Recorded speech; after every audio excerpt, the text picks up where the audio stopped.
Hello everyone, selamat datang di AJ Invest, where everyone will learn to be a great investor. Oke teman-teman, jadi di video hari ini saya akan membahas tentang apakah krisis di depan mata ya. Karena kan kemarin kalau teman-teman ingat Jumat lalu, IHSG ini tiba-tiba amblas nih, longsor mendadak dan sangat dalam ya. Apakah ini permulaan dari krisis atau hanya kerjaannya si bandar lokal nih? Yuk kita nonton video hari ini. Nah teman-teman, saya ingin infokan juga ya bagi para investor yang ingin akses eksklusif konten AJ Invest, bisa langsung ke traktir.id/AJ Invest. Di situ teman-teman bisa melakukan konsultasi porto atau request watchlist saham ataupun kopi saham, bahkan juga bisa merequest stock screener AJ Invest ya. Nah, bagi yang mau bertanya seputar grup premium AJ Invest, bisa langsung hubungin Telegram kami di AJ Invest admin, oke? Dan jangan lupa untuk cek Instagram kami juga di ajinvest.official. Yuk kita mulai video hari ini. Nah teman-teman, saya ingin mengucapkan selamat ya bagi para investor yang sudah bergabung dengan grup premium dan kita bersama-sama sudah mendapatkan cuan di AGRO ya. Kalau nggak salah kita waktu itu beli di bawah 1000 dan sekarang dalam waktu yang cukup singkat Agro sudah mencapai ke 1355. Nah kita sudah hampir mencapai target taking profit kita ya. Nah bagi para investor yang ingin baru mau masuk, menurut saya sih cukup bersabar saja ya. Jangan masuk di harga sekarang karena risk and rewardnya sudah terlalu tinggi. Lebih baik mencari saham lainnya yang lagi murah. Oke teman-teman? Tapi bagi yang kalian sudah mempunyai Agro, happy cuan for all of you guys. Oke? Yuk kita mulai. Sekarang saya ingin membahas terlebih dahulu dari IHSG. Jadi teman-teman ingat ya, di tanggal Juni 18, IHSG itu longsornya luar biasa. Pada sesi pertama, mereka itu hampir longsor sebesar 2%, bahkan sempat menyentuh 2%. Bayangin dalam waktu begitu cepat IHSG longsor. Nah, teman-teman harus ingat bahwa IHSG ini perhitungannya sudah secara bertahap berubah. Nah, mungkin teman-teman ingat ya beberapa hari yang lalu sebelum tanggal 18, IHSG itu terlihat sideways atau bahkan ada rally tipis, tetapi kok saham-saham rasanya pada bertaburan ya. Artinya mereka pada turun, cuma IHSG bertahan. Nah, kemarin dengan fenomena yang sama ya, perhitungan yang sudah berubah ini, IHSG itu sempat drop sampai 2%. Kalau teman-teman perhatikan setiap saham itu, saham-saham big cap amblas semua ya teman-teman, itu cukup mengerikan. Nah, coba kita lihat beberapa klasifikasi indeks ya. Di tanggal 18 Juni kemarin itu turunnya spektakuler sekali ya. Bahkan ada tidak sedikit nih saham-saham atau klasifikasi indeks yang turunnya hampir 3%, 2% lebih, dan rata-rata 1% lebih. Nah, tetapi anehnya, coba lihat. Komposit atau IHSG ini turunnya cuma 1%. Padahal kebanyakan saham itu amblas semua ya teman-teman. Jadi dengan perhitungan yang baru di IHSG ini, menurut saya teman-teman harus hati-hati. Kenapa? Jangan mempunyai persepsi yang sama dengan IHSG yang sebelum perhitungan baru ya. Mungkin dengan situasi yang perhitungan sekarang ini, IHSG ini udah bisa mencapai di harga 5.800 lebih atau 5.900. Jadi teman-teman harus make sure to be careful ya, jangan overconfident. Nah, sekarang kita lihat dari pergerakan asing ya. Pergerakan asing jual belinya justru cukup ramai loh kemarin, sebesar 5T lebih ya. Jadi coba teman-teman perhatikan. Belinya 5 lebih dan jualnya juga 5 lebih. Dan ada terjadi net sale sebesar 193 miliar. Nah, teman-teman coba perhatikan, IHSG longsor begitu dalam, tetapi asing terlihat hanya menjual sebesar 193 ya. Jadi apa yang sebenarnya terjadi? Kalau menurut pandangan saya, IHSG ini longsor sepertinya ya, para fund manager atau manajer investasi ini mereka pindah-pindahan barang saja ya. Artinya mereka cabut beberapa posisi dari beberapa saham dan pindahin ke saham-saham lainnya. Jadi pada saat mereka mencabut cash tersebut ya terjadi longsornya IHSG, tapi saat mereka injek kembali cash tersebut, maka IHSG langsung dengan cepatnya rebound ya. Kita lihat kembali grafik ini di sesi kedua, mereka dari yang negatif 2% tiba-tiba kembali rally dan sehingga terjadi koreksi hanya sebesar 1.01%. Nah, jadi teman-teman, saya ingin mengajak teman-teman untuk tetap objektif ya. Jangan terlalu panik dalam menghadapi atau mensikapi situasi seperti ini. Memang benar IHSG longsor cukup dalam 1%-an, tetapi kita harus tetap perhatikan apa yang terjadi. Karena dari sisi asing justru transaksinya besar dan tidak ada terjadi net sale yang terlalu besar ya, hanya sebesar 193 miliar saja.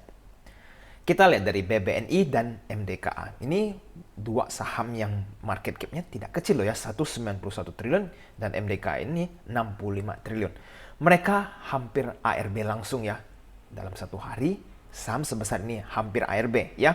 Jadi yang namanya saham-saham big cap atau blue chip zaman sekarang ini bisa juga di ARB dengan benar dengan sekejap ya.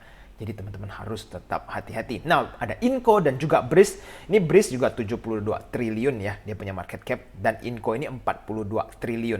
Dan bisa di ARB-kan juga dalam waktu sehari. Ini tanpa ada situasi yang spektakuler dari asing ya. Jadi teman-teman harus tetap perhatikan. Nah, Antam dan ICBP. Nah, ICBP yang sudah berhari-hari longsor atau bahkan berbulan-bulan sampai sekarang. Kemarin, dalam satu hari dia tiba-tiba langsung longsor sebesar 4,62%. Ini sangat mengerikan loh ya teman-teman. Ini market cap-nya ICBP ini sekarang sisa 90 triliun. Nah, Antam juga yang market cap-nya 53 triliun, koreksinya sangat dalam 4,29%. Nah, sekarang apakah ada saham-saham yang naik di hari Jumat kemarin ya? Coba kita lihat. Ini saya ambil dari top gainers ya. Yang secara overall. Coba teman-teman perhatikan. Ini ada saham DSNG. Ya, ini gara-gara gorengan ya teman-teman mungkin tahu. Ada BHIT juga gorengan. Nah, ada DMMX yang saham bergerak di teknologi dan digital advertising justru terjadi kenaikan. Dan kebetulan DMMX ini ada salah satu saham stock pick-nya di grup AG Invest ya. Nah, sekarang kita lihat ada BABP, SAMF, MPPA, ya ada Bevin, Agro, Becap, Friend. Sisanya ini semua rata-rata merah ya. Jadi sangat mengkhawatirkan sekali. Jadi dari yang fenomena kemarin, hanya ada beberapa saham yang terjadi kenaikan. Dan kita ada di beberapa saham tersebut. Jadi teman-teman harus berbangga ya kalau mempunyai posisi di salah satu saham ini. Apalagi punya beberapa posisi di saham-saham ini. Nah, sekarang teman-teman bagi kalian yang belum mempunyai saham-saham ini, bagaimana? Nanti saya akan jelaskan di slide-slide berikutnya ya. Jadi saya ingin mengajak teman-teman untuk mengkaji dulu. Akankah IHSG menjadi krisis atau ini baru saja menjadi gocekan terbesar bandar? Nah, sekarang saya ingin mengajak teman-teman untuk melihat grafiknya Nifty 200 ya. Ini adalah India. Grafiknya India di mana sekarang indeks mereka itu justru juga breaking all time high. Di mana saat situasi COVID mereka sempat menjadi breaking all time high ya, tinggi sekali waktu itu. Satu hari sempat terkena positif COVID 400.000 orang loh di India. Tapi sekarang sahamnya justru makin tinggi ya teman-teman. Nah, sekarang kan ada banyak ketakutan yang beredar di investor lokal ya, di mana kita tahu Indonesia COVID sudah semakin agresif ya. Lalu penanganan di rumah sakit juga ya sangat keteteran, walaupun kita masih bisa menanganinya ya, artinya tidak sampai orang tuh tergeletak di jalan atau sampai separah itu. Cuma situasi tidak baik ya situasi sekarang karena terus bertambah COVID dan juga ada kekhawatiran tentang taper tantrum ya, di mana Amerika berencana untuk menaikkan suku bunga dan ini membuat investor-investor yang asing ada berpotensi untuk lari ke Amerika. Nah, jadi ada dengan banyak begitu pertimbangan atau kekhawatiran, apakah ini akan berdampak sangat berbahaya ini dengan IHSG ya? Karena tadi pertama COVID, kedua tentang taper tantrum ini. Nah, sekarang kalau menurut saya sebagai a great investor, kita cuma perlu ada 2 poin ini. Pertama, relax dan stay objektif, oke? Tenang itu paling penting. Kenapa? Karena kalau kalian tidak tenang, kalian akan sembarangan ambil posisi atau exit sembarangan posisi. Maksudnya apa? Nanti teman-teman langsung main asal-asal cut loss atau taking profit di saham-saham yang tidak seharusnya teman-teman exit. Kenapa? Kalau misalnya teman-teman tiba-tiba taking profit nih, padahal sahamnya nih cuma hanya bergejolak dalam waktu pendek, nanti mau entry lagi udah bingung karena sahamnya ternyata nggak ada koreksi, jadi bingung kan mau masuk. Ataupun teman-teman nih panik nih, nggak santai, tiba-tiba cut loss, baru cut loss langsung sahamnya rally. Nah, jadi dengan situasi seperti ini, tetap stay on your trading plan ya. Jangan asal-asalan karena terbawa suasana media, teman-teman sembarangan ambil posisi. Dan stay objektif. Apa maksudnya stay objektif ini? Tetap analisa pergerakan bandar ya. Kalau bandar asik-asik beli saham, ya itu teman-teman tetap harus ikut. Jangan sampai kena gocek mereka. Karena kalau enggak, nanti kalian para investor jualan, bandar malah asik beli saham-saham saat murah. Oke? Dan selalu ingat, be greedy when other is fearful. Jadi kalau di saat banyak investor di luar sana atau trader di luar sana ketakutan, kita justru harus persiapannya untuk membeli saham jika memang ada pembelian saham oleh para bandar. Tetapi kalau bandar yang melepas saham-saham, teman-teman ya jangan diambil. Oke teman-teman? Nah, jadi kita kembali melihat grafik ini ya dari yang India tadi. Kan India waktu itu juga pasti harus ketakutan ya, mereka punya negara ini sampai lockdown dan lain-lain, itu mayat juga sangat banyak karena tingkat kematiannya juga cukup tinggi ya perharinya. Nah, apa yang terjadi dengan saham mereka? Saham mereka justru sekarang sudah break all time high. Jadi tidak menutup kemungkinan untuk IHSG bahwa kalau memang situasi COVID parah tetapi tidak ada terjadi signifikan oleh asing capital outflow, artinya dana asing tidak keluar secara agresif atau bahkan mereka nanti malah melanjut membeli IHSG karena melihat murah, ya jangan teman-teman lepas saham-saham kalian. Justru gunakan kesempatan ini untuk membeli saham-saham yang harganya lagi sangat murah. Oke? Apalagi nih para investor yang mungkin belum mulai berinvestasi. Ini adalah kesempatan buat teman-teman belanja saham sepuas-puasnya karena saham lagi diskon besar-besarnya ya, oke? Nah, sekarang saya ingin lanjut ya ke bentuk berikutnya. Ini ada IPO Arki. Jangan lupa ya teman-teman, kan book building sudah selesai. Jadi kita tinggal tunggu waktu mereka melantai di bursa. Nah, jadi bagi teman-teman yang sudah memesan di IPO, nanti harus perhatikan nih apakah teman-teman dapat atau tidak. Ya, kalau tidak dapat, ya nanti kita lihat pergerakan sahamnya seperti apa di dalam bursa. Tapi ingat, jangan main langsung asal HK, karena kemungkinan besar 1 atau 2 hari Arki ini mungkin terjadi arah. Oke? Nah, lalu saya ingin mengingatkan lagi nih teman-teman, ada saham baru dengan kode BMHS ya, PT Bunda Medik, ini induknya DGNS ya. Jadi menurut saya ini saham yang cukup layak untuk teman-teman beli di IPO. Kenapa? Karena dari harganya cukup murah, 300 sampai 350, dan ini bergerak di sektor healthcare ya. Dengan seperti ini, saham ini sangat gampang digoreng bandar ya. Jadi kalau teman-teman beli during IPO dan kebagian, ya bisa enjoy the ride with bandar-bandar. Mungkin 1-2 hari sudah bisa TP, oke? Nah, saya ingin juga quick mention nih buat para investor, bagi teman-teman yang mau mendengar atau belajar secara intensif tentang IPO ya. Saya mempunyai webinar khusus IPO, dan bagi teman-teman yang ingin purchase webinar tersebut bisa langsung hubungi admin Agent Invest yang nanti saya cantumkan di deskripsi di bawah. Jadi teman-teman di situ bisa langsung belajar secara khusus tentang IPO. Saya akan menjelaskan di webinar itu segala sesuatu tentang IPO. Oke? Saya jamin akan worth it bagi teman-teman semua. Oke teman-teman, sekarang berikutnya saya ingin mengajak teman-teman untuk watch out for the stock ya dalam beberapa hari ke depan. Nah, ada 4 saham yang ingin saya bahas langsung ya teman-teman, jadi harus segera ingat. Pertama ada Zebra nih. Kenapa Zebra ini worth to mention? Karena mereka akan sebentar lagi RI di tanggal 22 Juni dan rasionya cukup menarik 1:2 ya. Artinya kalau misalnya teman-teman punya 1 lembar Zebra nanti akan mendapat 2 rights ya. Nah, harga exercise-nya berapa? Dari 812. Ini yang menarik karena sekarang harganya kan di sekitar 1000-an. Jadi kalau dalam waktu dekat ini harganya tidak turun, kalau teman-teman beli Zebra ini ya, teman-teman bisa menembusnya dengan harga cukup murah ya, sekitar 800 bisa mendapatkan harga saham sekitar 1000-an. Jadi dalam waktu dekat ini perhatikan saham ini ya.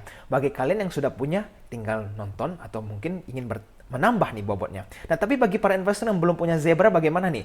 Perhatikan, kalau misalnya harganya di kisaran 1000 atau 900, nah teman-teman boleh mulai akumulasi saham ini. Tetapi kalau sahamnya udah terlanjur rally, menurut saya ya mungkin akan sulit untuk teman-teman bisa dapat kebahagiaan ya, karena saham ini in high demand. Kenapa? Karena harga rights-nya sekarang cukup murah, 812. Dan kalau mereka tidak turun, maka akan lanjut naik seperti saham ASA.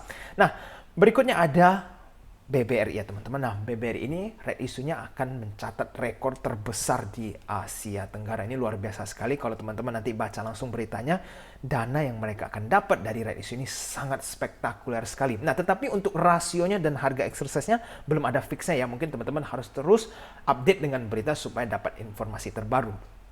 Nah, mungkin harga exercise itu akan di sekitar 3.000 sampai 3.500, dan sedangkan sekarang harga BBRI itu ada di 3.900, jadi masih sangat tinggi. Menurut saya dalam waktu dekat BBRI ini masih ada kemungkinan akan terjadi penurunan harga yang mungkin bisa sampai 3.007, yaitu hanya pendapat saya. kita tetap harus analisa secara berkala. Dan jika teman-teman tertarik untuk beli BBRI secara jangka panjang, perhatikan terus BBRI ini. Kalau memang distribusi oleh bandar sudah cukup stabil, ya teman-teman boleh langsung mempunyai atau membeli saham BBRI ini, karena untuk kedepannya jangka panjang BBRI ini masih cukup menarik. Oke. Nah, berikutnya ada BABP, dan lagi-lagi ini tentang red issue ya. BABP ini setelah berapa lama ya, 7 hari kalau nggak salah, atau beberapa hari, ARB. Nah, akhirnya kemarin rally cukup besar ya. Mungkin teman-teman juga yang kemarin pagi-pagi sempat ikut langsung fast trade atau day trade, itu bisa langsung cuan sekitar 5-10% dalam hitungan menit. Nah, rasionya ini berapa kita mungkin belum tahu, dan tetapi yang kita tahu adalah BABP ini nanti setelah red issue mereka akan langsung upgrade menjadi buku 3, sehingga dana yang akan mereka dapatkan dari RI ini sangat besar. Nah, ini akan menjadi sebuah attention ya, teman-teman boleh perhatikan. Bagi yang belum mempunyai BABP ini, bisa buy on weakness. Artinya kalau misalnya ada terjadi koreksi mendalam lagi atau ARB berhari-hari, teman-teman harus siap-siap nih supaya tidak ketinggalan kereta saat BABP ini nanti akan digoreng naik lagi untuk momentum RI ini. Oke. Nah, ada saham yang keempat ini, Bevin. Ini sebelumnya saya sudah pernah mention ya. Ini saham sangat luar biasa, spektakuler dan anomali. Kenapa? Karena saham ini terus di HK bandar ya. Sampai sekarang ini bandar-bandar masih sangat aktif di saham-saham Bevin ini, dan bahkan saat saham lain berjatuhan, saham Bevin tetap strong, bahkan bisa rally. Nah, jadi sekarang bagaimana nih teman-teman yang belum punya posisi di Bevin? Segera antri untuk beli ini, oke? Saya tidak meminta teman-teman untuk beli langsung 100% dana atau meng-HK saham ini, tetapi teruslah antri secara berkala, mungkin 10% dari dana alokasi atau 20%, terus-menerus slow entry ya, pelan-pelan akumulasi Bevin. Kalau ada koreksi, beli lagi.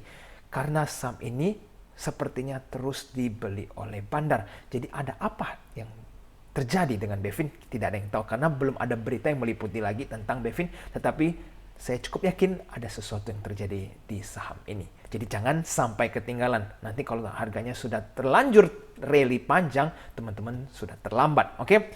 Nah, jadi setelah saya jelaskan beberapa saham 4 ini, teman-teman yakin nggak mau punya saham-saham ini? Nah, itu kalian segera lakukan analisa detail lagi ya, seperti yang saya tadi jelaskan. Dan lakukan analisa tambahan supaya teman-teman saat melakukan investasi udah yakin nih mendapatkan harga yang baik dan membeli saham-saham yang bagus. Oke? Nah, selain keempat saham ini, ada saham apa lagi nih yang layak untuk kita perhatikan? Nah, seperti yang beberapa video yang sebelumnya saya sudah jelaskan, always keep in mind ke saham-saham yang bergerak di sektor teknologi ya teman-teman. Saya sudah sering sebutkan ya, contohnya saham seperti DMMX, ada saham seperti Mari, ada saham seperti MPPA, itu semua teman-teman layak untuk perhatikan ya. Jadi daripada fokus ke saham komoditas seperti CPO, yang mungkin CPO ini ada ketidak normalan ya, karena harga CPO waktu itu naik sekali, sahamnya tidak naik, tetapi CPO koreksi, sahamnya langsung longsor cepat-cepatnya. Jadi daripada masuk ke saham yang downtrend, mending teman-teman ikut zaman di mana saham-saham yang aktif sekarang adalah di sektor teknologi, dan masa depan di sektor teknologi masih sangat panjang. Oke teman-teman. Nah, saya juga ingin ingatkan, jangan lupa untuk follow Instagram AJ Invest ya. Di situ teman-teman bisa mendapatkan quick update serta melihat testimoni yang sudah bergabung dengan grup premium AJ Invest. Nah, ada satu lagi teman-teman yang ingin saya ingatkan kepada para investor. Jangan lupa untuk siapkan dana buat persiapan saham GoTo ya. Karena saham GoTo akan IPO, kalau nggak tahun ini, tahun depan ya, tapi kemungkinan sih menurut berita ada di tahun ini. Jadi dana yang teman-teman siapkan ini harus cukup ya, sesuai dengan kebutuhannya. Tapi saya ingin ingat, ini adalah kesempatan historical sekali ya. Kalau teman-teman bisa membeli saham GoTo during book building, itu adalah pencapaian atau satisfaction yang sangat baik. Kenapa? Karena saham ini kan pasti akan diborong begitu banyak orang dan jangka waktu yang sangat panjang. Kenapa? Karena kita tidak melihat saham GoTo ini akan bangkrut atau downtrend dalam waktu dekat. Justru dalam beberapa tahun ke depan, 3, 5, bahkan sampai 10 tahun ke depan, saham GoTo ini akan terus berkembang. Jadi kalau teman-teman bisa menjadi bagian investor yang early ya, dari awal-awal untuk membeli saham ini, teman-teman harusnya akan sangat berbangga dan potensi cuan yang bisa teman-teman dapatkan sangat besar. Oke? Nah, bagi kalian yang merasa video ini bermanfaat, jangan lupa untuk tekan tombol like-nya ya dan subscribe channel AJ Invest supaya tidak ketinggalan dengan informasi terbaru seputar saham. Oke? Sampai jumpa di video selanjutnya. I'll see you again next time. Bye-bye.